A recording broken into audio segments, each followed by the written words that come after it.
I'm your host, Carolyn Solo, LCSW, EMDR therapist, and mom of 3 daughters.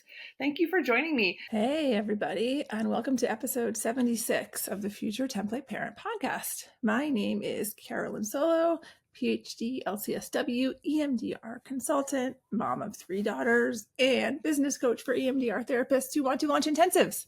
Thank you for joining me. Last week was a bit of a rewind episode, but I'm back this week with some new content and hoping to keep that moving for the rest of the year and into 2025. I actually love December.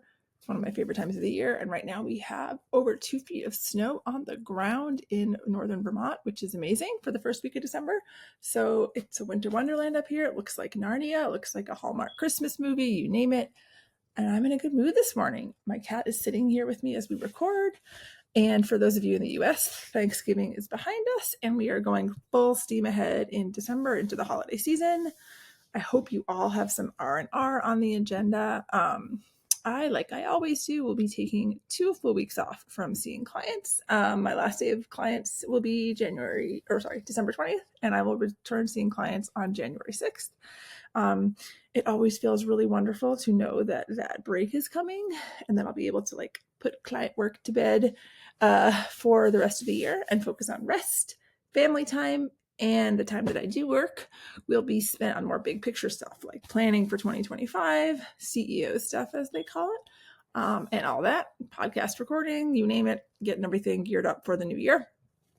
And I'm really, really, really excited to be focusing in December and the first part of January on marketing my second cohort of the EMDR Intensive, 12-week intensive. My kitty cat is joining me if you just saw her tail there.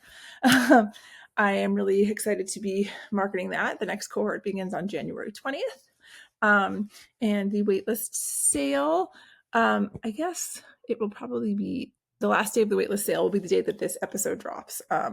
Wednesday the do some math. What's today? Wednesday the 11th will be the last day of the waitlist sale.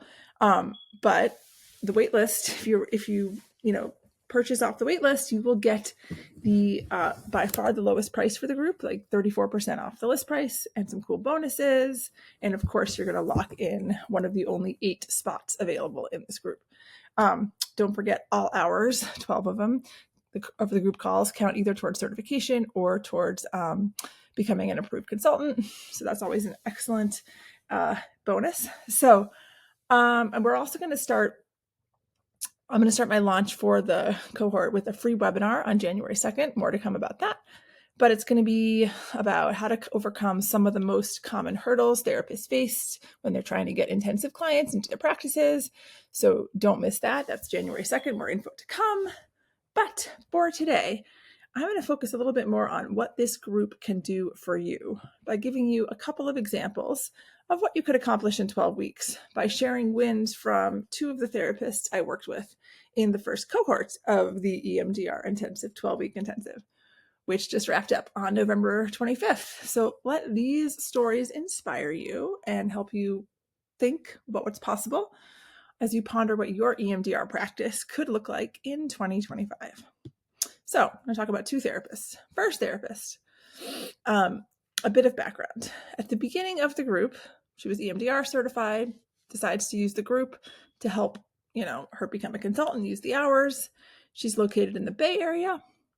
She's been in private practice since 2020 after leaving, I believe, a methadone clinic where she had worked for several years. She's fearful about charging premium fees for intensives in her area. She thinks her area is very saturated with therapists and that it won't work for her to charge these fees and have anyone who will pay them. She describes the therapists in her area as very competitive, that they tend to hoard clients, that they don't collaborate. And also she worries a lot about how EMDR is perceived in her area, where there are lots of IFS therapists in her area, in her network, who preach that EMDR is too rigid, it moves too fast, it's not trauma-informed enough.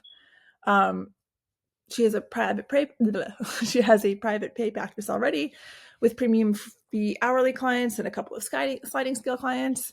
Has a young child about to turn 1 and wants and needs the additional income and time freedom that intensives can provide. Her hourly clients, even at premium fees, aren't providing this, and she's also the primary breadwinner in her household. And she's feeling burned out, all the things that I talk about a lot, but she doesn't know where to start. She also mentions early on in the group that she had launched intensives in her practice before she got pregnant, as in she was offering them, but she hadn't booked any, which is another common issue I hear a lot. Like, I have intensives on my website, but no one's booking them, right? And she admitted that mindset work was a big part of this, right? This is what I always say too, right? That her therapist community wouldn't support her efforts, worrying that her clients were too complex for intensives, worrying that no one would pay a premium fee. All these mindset pieces she acknowledged were getting in her way of booking intensive clients. So that's therapist 1. Therapist 2, different story than therapist 1, of course, and kind of on a different place. But I think it's important to include a variety of stories so that you can get a fuller sense of where some people have started and where they have ended up over the course of the group, right? This therapist has been in a group practice for 5 years. She started a small private practice on the side in early 2023, so a year and a half ago. And when the group program began in September, she had just given her notice at the group practice that she would be leaving the beginning of December. Okay, so right after the group ended. So by now she has left. And that was huge. 2, her plan was to go all in on her private practice, right? But at this point, at the point of the time she had started the group, her private practice had not really taken off much at all. She was still taking insurance, and she really wanted to go off insurance and completely, but she was afraid she'd lose clients. Her group practice was okay with her taking some clients with her, but her group practice always also took insurance, and she was afraid that, clients would not follow her because they couldn't use their insurance anymore. She was quick to admit that she had not had much success in private practice in getting private pay non-insurance clients. And why was that? Well, in her own words, I hate marketing and I hate being seen. Well, if you've listened to this podcast at all, you know that I am like, I hear that, and you're not going to get clients if you don't market, and if you're not seeing how anyone know you're there, right? She had started her private practice hoping to be an adjunctive EMDR therapist, in that like other therapists would refer clients to her for short-term adjunctive EMDR. So obviously you could see how this would beautifully transition to offering intensives, right? But she had not yet booked a single adjunctive EMDR client. I told her very plainly at the beginning of the group that she's going to have to get uncomfortable because no private pay clients are going to be coming her way without marketing. And she knew that, and she needed to hear it. She knew it, and she needed to hear it. Like, I think there were parts of her that still wanted to believe, oh, maybe I can do this without having to get uncomfortable. I mean, that's just not possible. So I think that kind of gives you a sense. Like the first therapist was not afraid to market. I mean, she had private pay clients. She had a private pay practice. She like knew how to build that. But it was sort of like, can I do that also for intensives, right? And are EMDR intensive something that the market I'm in actually wants? And will others support me as I try to get those clients, right? Whereas the second therapist was not comfortable with bringing in private pay clients at all.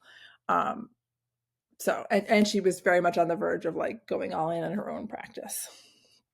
Something she said, and I think the second therapist, and I think this is important to note, there was a homework assignment I had them do in the kind of the first module where they sort of evaluated where their practice is at right now and where they would like it to be. And she said that she found it very depressing to see how hard she had worked, how hard she was working, how much time and money and investment she'd put into, becoming a therapist, an EMDR therapist. And she felt like she wasn't really contributing to her family's income.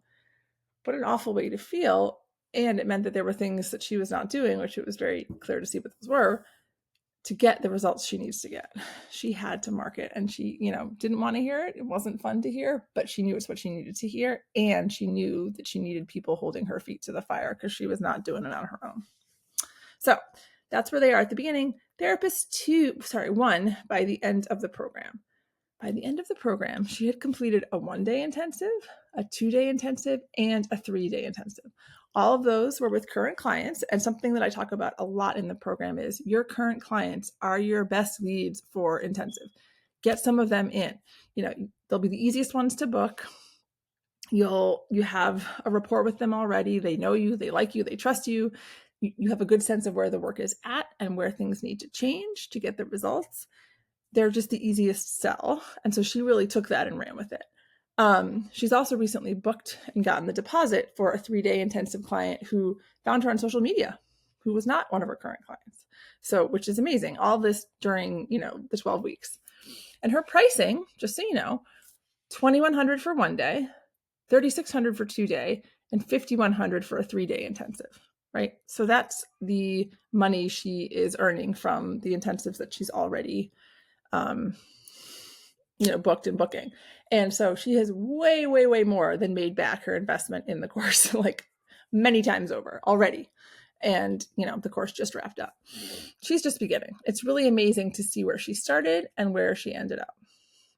Something she said in either one of the group calls or on the group program, I can't quite remember which, was that EMDR intensives feel like they are living up to the promise that we were sold with what EMDR can do, right? She saw such amazing, like really phenomenal progress with all the intensive clients that she's seen already. Huge movement, huge shifts, clearing targets that they've been circling around for years, right? And and she said, finally, EMDR is doing what I was told EMDR could do. And it was so important because not only is she getting like the financial benefit of that, and of course, like over time, building a schedule that gives her time freedom, fewer clients, more time, but she's also reducing her burnout because she's seeing amazing outcomes. And I can't stress enough how much that matters, right? When we are kind of spinning our wheels and feeling like our clients aren't getting anywhere, and yet we're still charging them $200 an hour or whatever, we can kind of feel like imposters. We can feel like, what am I even doing? And so it's so validating to get a client in for an intensive and see incredible improvement in a week, like life-changing improvement. And that's the kind of results she's been seeing. She's also an incredibly talented therapist, but you are all too. And certainly she learned both clinical and marketing skills in the course of the program that made her feel very confident about the structure of her intensive. I'm actually going to have her on the podcast, I think in a couple of weeks, like soon, very soon. So she can tell you in detail about how she got where she is now and what her future plans are. But this is just a little like peek into what can happen in 12 short weeks if you make the investment in yourself and you join the EMDR Intensive 12-week intensive. I want this for you, and it is possible. And I'm excited to have her tell you in a lot more detail very shortly about exactly how she did this. Okay, so that's therapist 1. So therapist 2, right? She was starting from a place of never having marketed before, right? I think this is something that happens with people who take insurance. Insurance is this, like you're paying an insurance company to do your marketing for you, and you're losing out big time because of it, like financially, but that's why you don't have to market, because the insurance companies get your name out there for you and you get paid $70 an hour instead of $300, but you don't have to market. So, that's your choice. If that's what you want to do, that is fine. But this person was finding that this was not working for her anymore. But she'd never marketed before. She'd never gotten a full fee private pay client. She was still on insurance panels. She was in a group practice. She was terrified of marketing and being seen, right? So that's the place she was starting from. So her outcomes look different from the first group member I discussed, which makes sense, right? The first therapist was ready to go all in on marketing, and she did, right? She networked her butt off. She spoke to like all her current clients. She converted several of them to intensives. She really amped up her already quite successful social media marketing. And so she got great results, like I just said. But therapist 2, her shifts and accomplishments are no less impressive given where she started from. So therapist 2, what did she accomplish in this 12 weeks? So her accomplishments are kind of more, there's a variety of things that she did in different ways, and it's a little more scattershot and harder to describe, but I'll try to enumerate, some of the things that are coming to mind for me.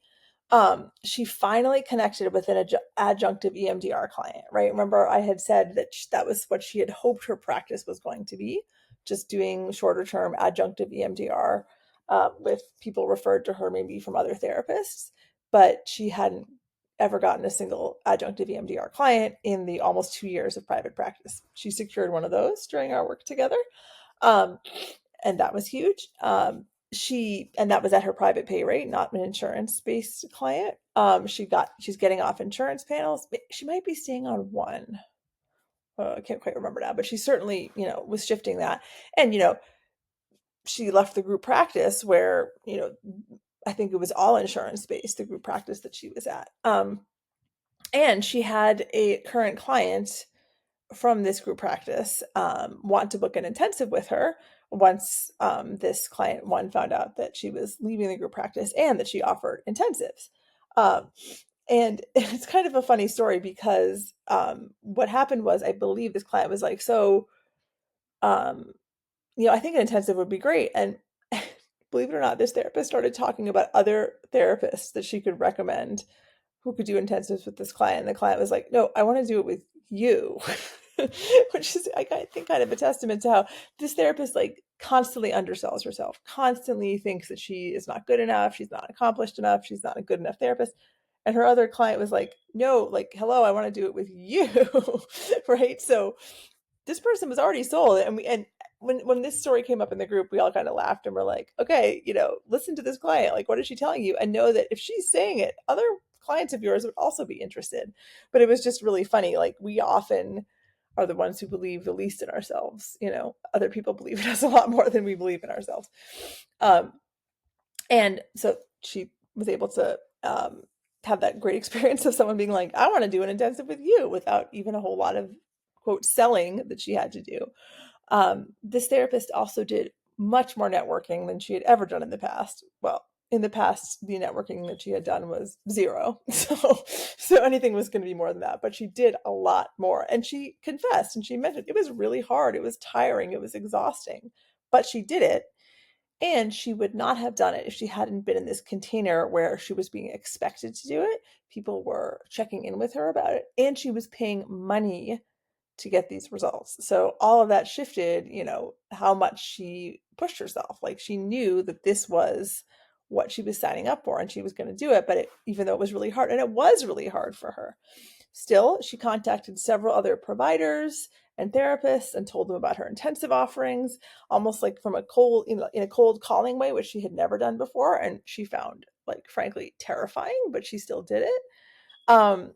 She spent a lot of time with the group processing those anxieties and fears and getting support, being like held by the group, being kind of pumped, like, we tried to be like, you're a great therapist. Like, of course, people are going to want this. We really, and also holding space for like not getting responses when you do reach out and how that feels and how normal that is. And, just like she got all of that support while she was going through this process, and instead of just feeling incredibly isolated and having to deal with all the feelings that came up kind of on her own. I think she learned a lot about herself in the process, that she can like kind of listen to the ick that's coming up when she was doing this and move through it, interrogate it, think about the parts of herself that were getting activated, what they were trying to tell her, how to soothe those parts, and then still just do the damn thing anyway, right? She also had to work through a lot of money mindset challenges to get to a place where she could charge $225 an hour for an intensive. And she had lots of arguments for us about why she shouldn't charge that. But thankfully, she had a whole group of other therapists who were like, well, I'm doing that and more, so why shouldn't you? And, we were the sounding board, and we would kind of like lovingly hold her feet to the fire and challenge her and help her slow down and connect with what was coming up. Where were those doubts grounded? And how are they holding her back? So she had, people really kind of calling her out in a very loving way, being like, hey, come on, like, don't let this be the reality. Like, you don't have to have this doesn't have to be the reality of this. You can do this. We're all doing it. You can do it, all this support and all the work that she did on herself, and she did a ton, really helped her confront some of those fears. She also, and this is really important, she's actually from Pennsylvania, which is where I used to live, so I was able to help her with this process. But she also figured out how to register as a provider for the state crime victims assistance funding program, which is in Pennsylvania is incredibly generous in terms of the amount of money it will give to survivors of crimes, in particular sexual crimes of like sexual violence. And that, it's really great because the survivors don't have to pay anything and the providers can charge their full fee. So, I helped her get sort of set up with that process, which was another way for her to increase her caseload, because what a great deal, and increase her accessibility, because yeah, she was offering a high quality therapy that people wouldn't have to pay for. Essentially, the state would pay for it. I mean, there's obviously like hoops to jump through and stuff, but it's a great thing, and I kind of helped her move through that process and get it done. It's a pain in the butt. It's not hard, but it's annoying. And just like knowing that you have someone who's expecting you to do it, people who are going to walk you through it, that makes all the difference. And she also did something which I talked about on another episode in more detail, but in terms of networking, well, she connected with a friend who's an ER doctor, and this friend runs a support group for other ER doctors. I'm sure they need a lot of support. And she offered to speak at one of the group meetings about EMDR and intensives. And that was huge for her, like not just the reaching out, but also offering to like speak publicly at a group. Um, so I think that's huge. And I think it's also just such a creative um, networking idea. So that's super cool. And then finally, and I'm probably forgetting some other stuff, but the last one I'm thinking of right now is she reached out to her alma mater and got a teaching position for the spring semester, something she had never considered before, and something she certainly never felt she had the confidence or the skills, which of course she does, but she never thought like this was something she could do before the group.